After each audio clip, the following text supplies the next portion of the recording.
What happens when you cross rock and roll with the world's most spectacular wildlife creatures?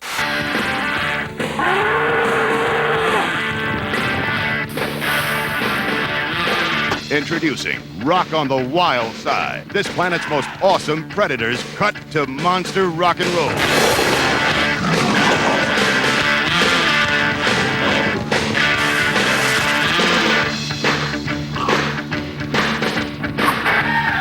Classic rock, nature's wildest creatures, together on one extraordinary video.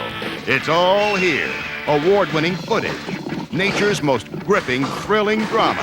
The chase, the capture, the escape. And it's all yours for the low price of just $19.95.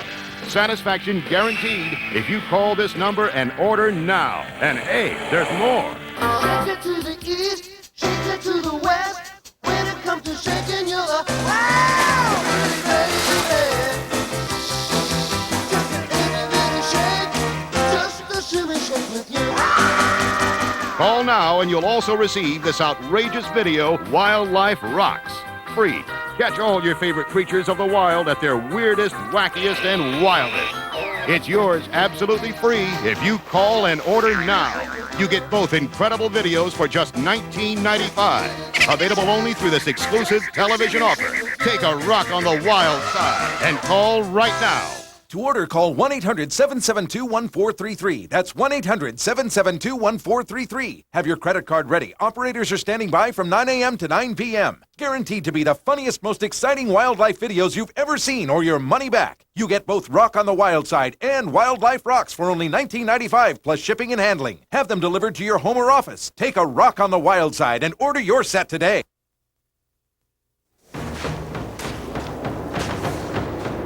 The rhino.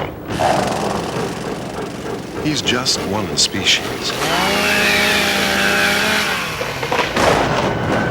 But if he goes, he could take a few things with him.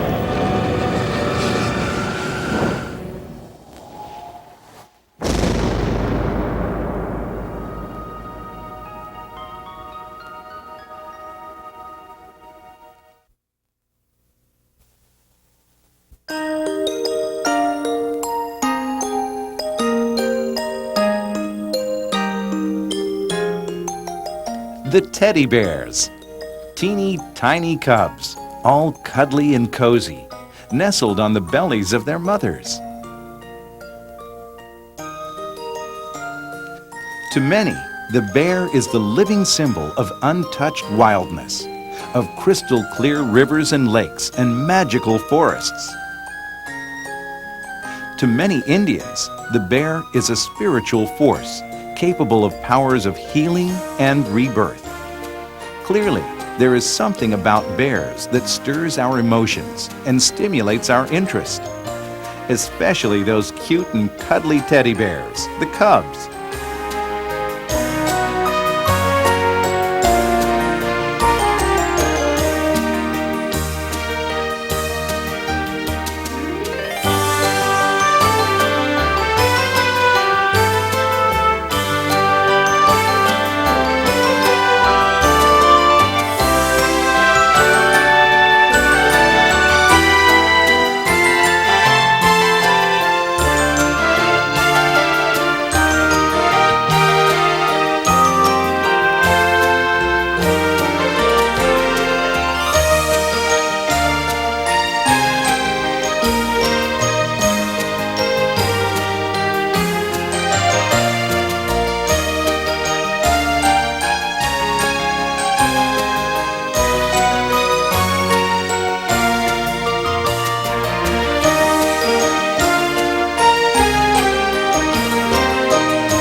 Bear cubs, like human children, start out life full of innocence.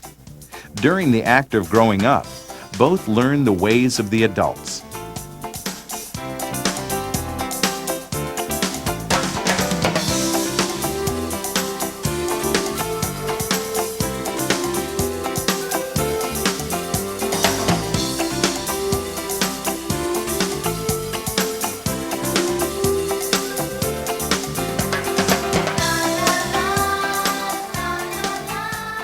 Baby bear cubs, when they are not napping or eating, spend their time playing with each other.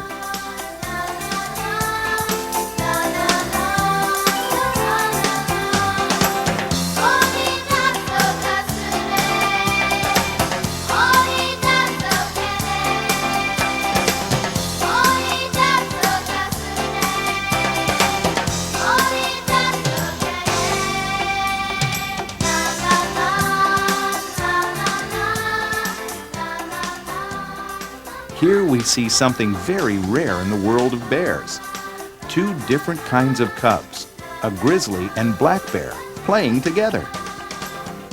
Normally, these two kinds of bears will not even come close to one another when they're adults. When they're just teddy bears, well, like all kids, they'll play with just about anyone. After all, playtime is a universal activity to be enjoyed by all people and all animals. Hey, get down from that tree right now! Because it is playtime, these two bears treat each other as if they were actual brothers. Let's watch them frolic and play in the wild.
Cubs are the real-life teddy bears. Children around the world have grown up with this favorite of childhood toys. The teddy bear came to be through quite an unusual event. It was the former American president, Theodore Roosevelt, while on a hunting trip, who refused to shoot a black bear that was tied to a tree. The public was so touched by his act of kindness, they made a stuffed bear toy in his honor. The idea of the stuffed bear was so popular, everyone wanted one for their own. So the teddy bear, named after Teddy Roosevelt, was born.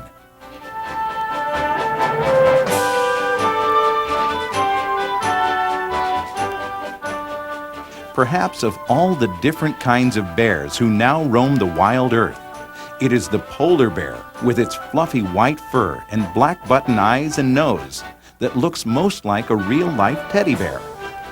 But I wouldn't want to hug one of these snow-white creatures, because polar bears will actually hunt humans. In fact, unlike their bear cousins, such as the grizzly and black bears, polar bears don't eat fruit and vegetation. They only eat meat. So though they may look safe, cute, and cuddly, polar bears are actually quite dangerous.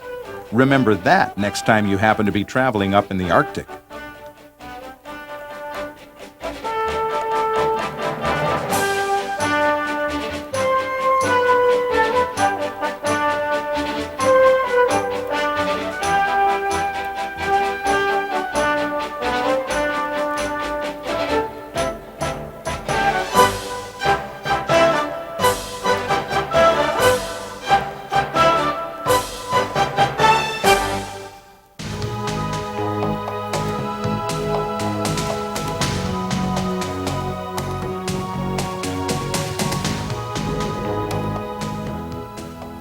Motherhood. Many conflicts between bears occur when a mother is attempting to protect her young. These confrontations can be quite ferocious looking, but in reality, it is extremely rare for one of the bears to get seriously hurt. Yes, there's a lot of growling and face-to-face dueling, but in the end, the mother usually wards off the other bear without anyone getting hurt too badly.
The teddy bears can rest safely, knowing that Mom will do all she can to protect them.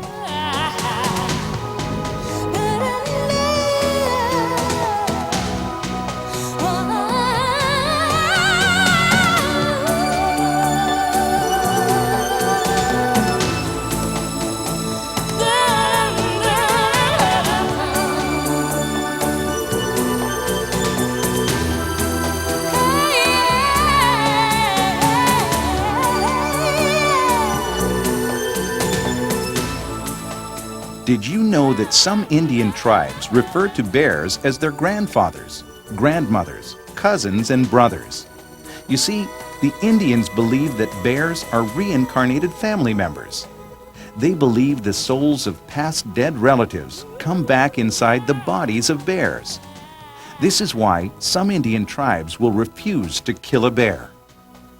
Bear cubs, like human children, begin life completely innocent. During the act of growing up, both learn the ways of the adults.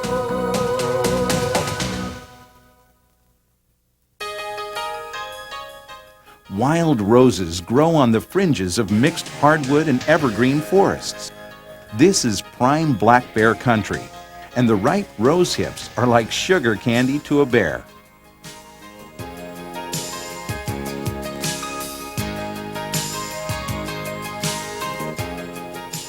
If a bear has eaten rose hips, a hiker passing by would not have any difficulty knowing it. The black bear leaves a pretty good trail of evidence behind.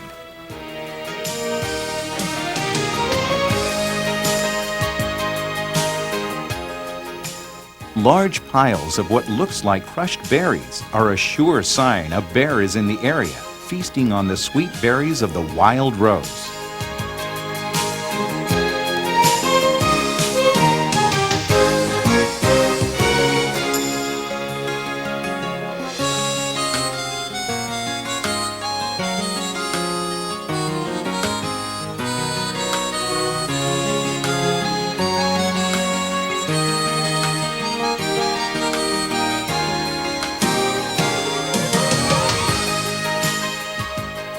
And all you hikers, don't forget to look up in the trees, because black bears are champion climbers.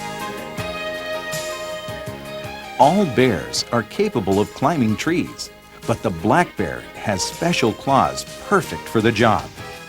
The claws of the black bear are curved like hooks. The grizzly bear's claws are straight, better designed for digging than climbing.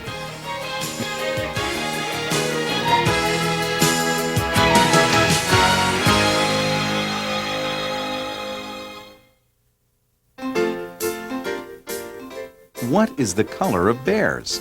Is a black bear black? What exactly is the color called grizzly? Are polar bears white? The truth is, bears come in many colors. A black bear isn't just black. They can vary from black to cinnamon, beige, white, and even blue. That's right, blue bears. Probably the most dramatic color variation of the black bear is the Kermode bear. These bears are only found in very isolated areas of British Columbia and have a beautiful cream-colored coat, very much like the polar bear.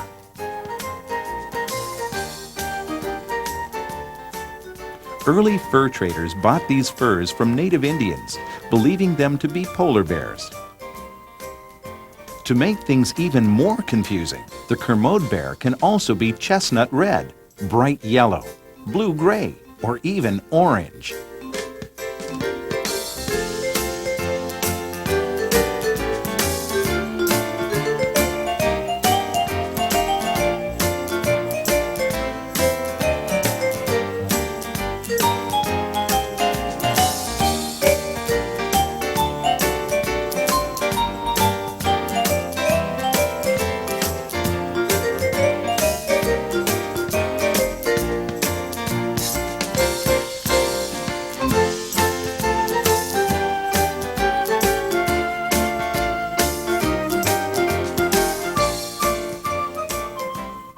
Brown bears and grizzly bears also come in a wide range of color, from black to blonde and from red to blue.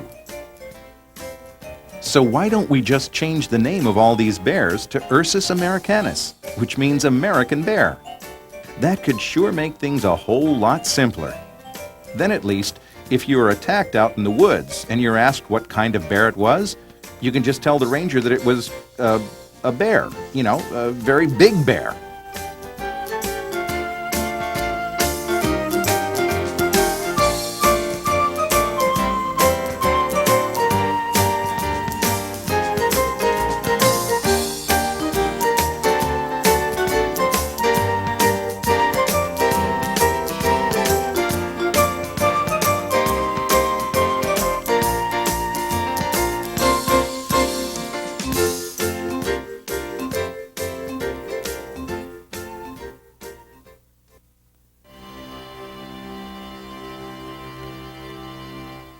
Polar bears roam the frozen seas in the Arctic region surrounding the North Pole.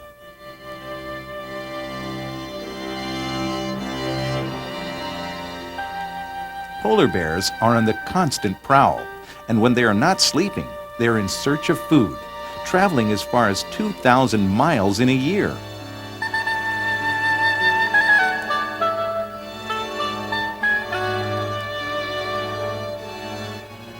Question: which Arctic animal wears sunglasses and has webbed feet?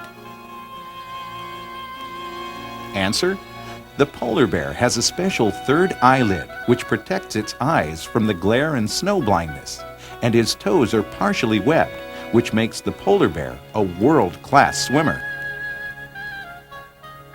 The feet of the polar bear are also covered in fur, like snowshoes, which allow it to walk through the deep snow without sinking.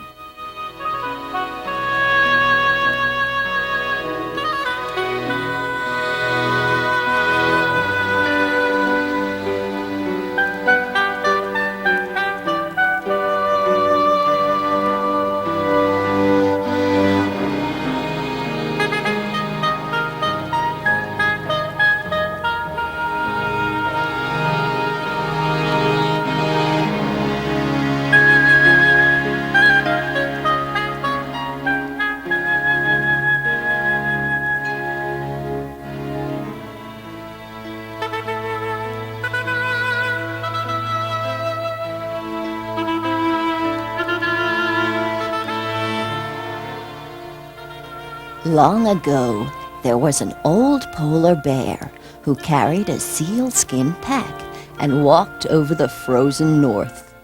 Once a hunter met the bear out on the frozen sea, and they decided to camp together. After supper, the hunter asked the bear what he kept in his pack. "Oh, nothing," the bear said.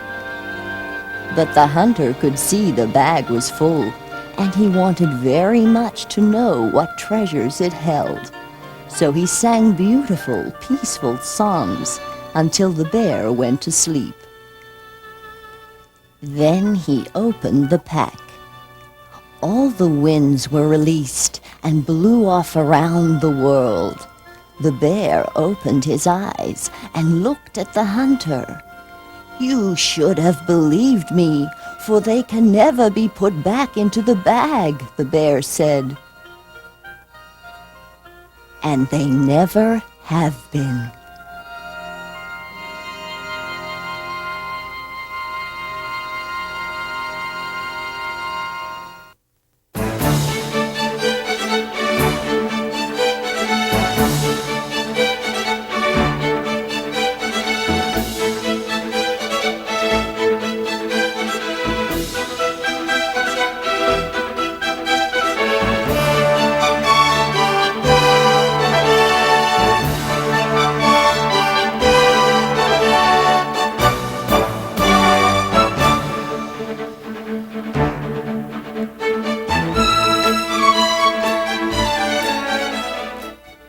Bears are omnivores.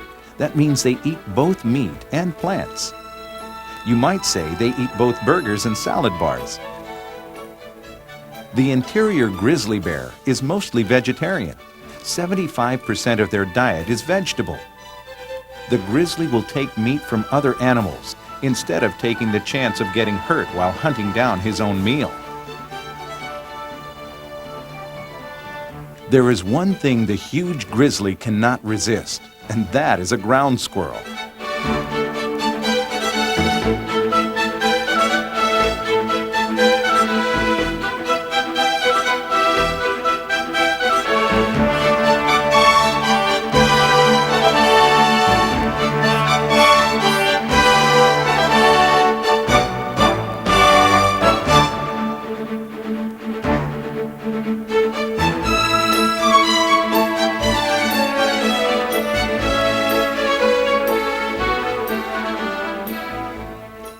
A bear must consume very large amounts of vegetation and insects to obtain enough calories to produce the fat needed to survive the winter.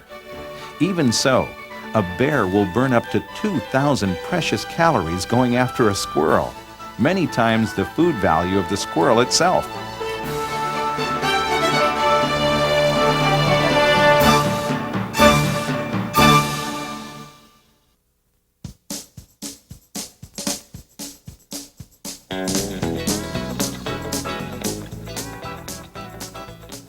Whether cubs or adults, brown bears are the exact same type of bear as the grizzly. The only difference? The brown bear lives at the coast and feeds on salmon that migrate upstream to spawn. These bears reach enormous size, outweighing their counterparts of the interior by as much as 1,000 pounds. The brown bear has many styles of fishing. Some bears prefer to stand at the top of the falls and wait for the fish to jump into their mouth. Talk about a self-serve restaurant. The younger, less experienced teddy bears will stand on two legs in deep water, waiting for a fish to strike their legs. When it does, they reach down and grab it. Most of the cubs will learn a favorite style from their mother and pass those techniques on to their own offspring.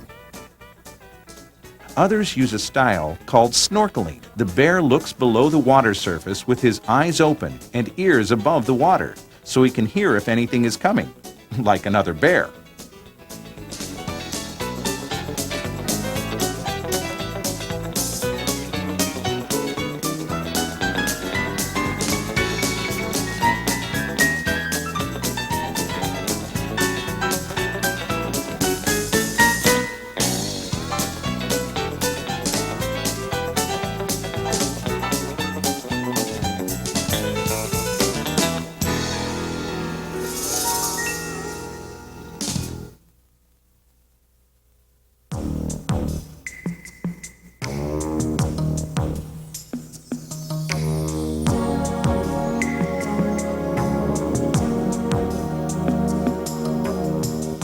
The grizzly bear shares its home with a variety of other wildlife. Some of them can be a real nuisance. A coyote, defending a den site nearby, harasses a grizzly by nipping at its heels. The coyote is sly and swift of foot, therefore able to outstep the bear.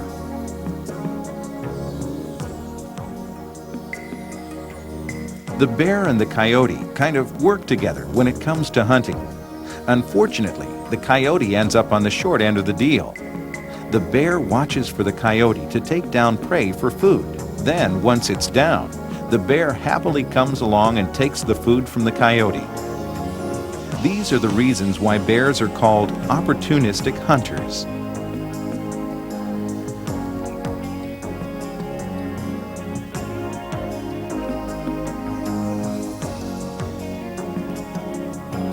The spring is the season of feast for bears. The elk and the moose are bearing their young of the year. It is hard for some humans to understand or sometimes accept this seemingly harsh act of survival. But this is nature, the natural way, the balance keeper. If prey animals were left to multiply without control, either by predator beast or human intervention, the population would quickly outgrow their home and the food they need would be gone. The herds would become ill. And as many Indians believe, our earth is merely a way station to a higher life. When a prey is killed, the body may die, but the soul moves onward.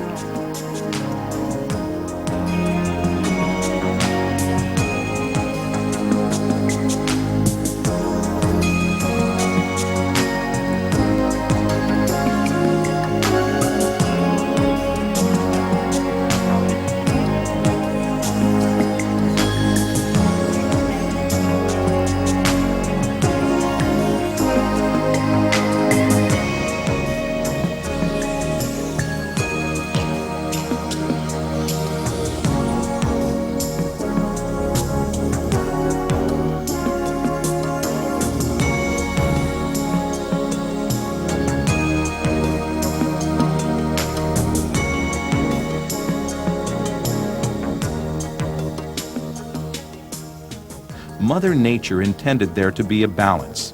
She designed the perfect mechanism to ensure that it worked: the predator.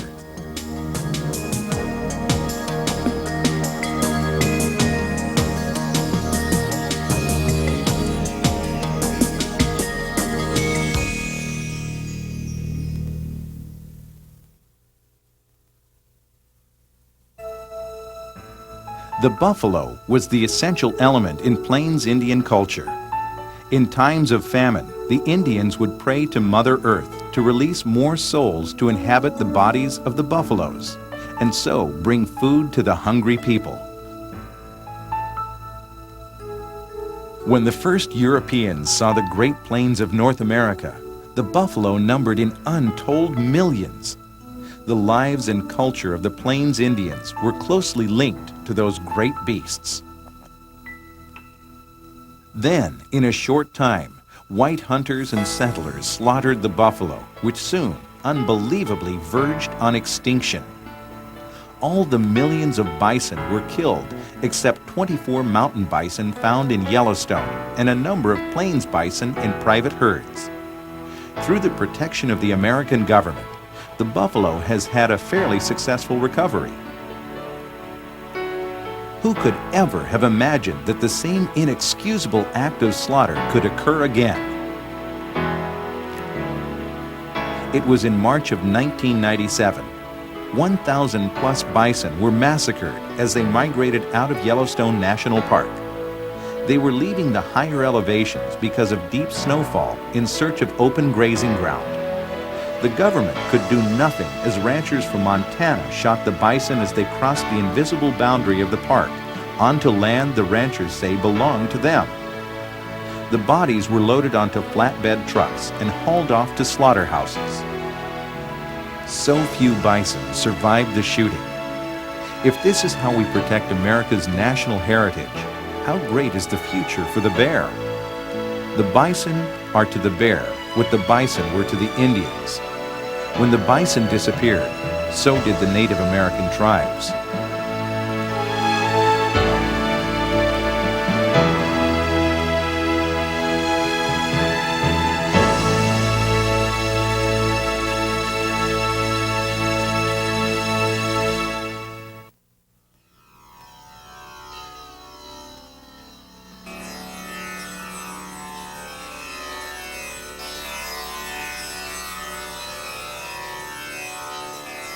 Do bears dream?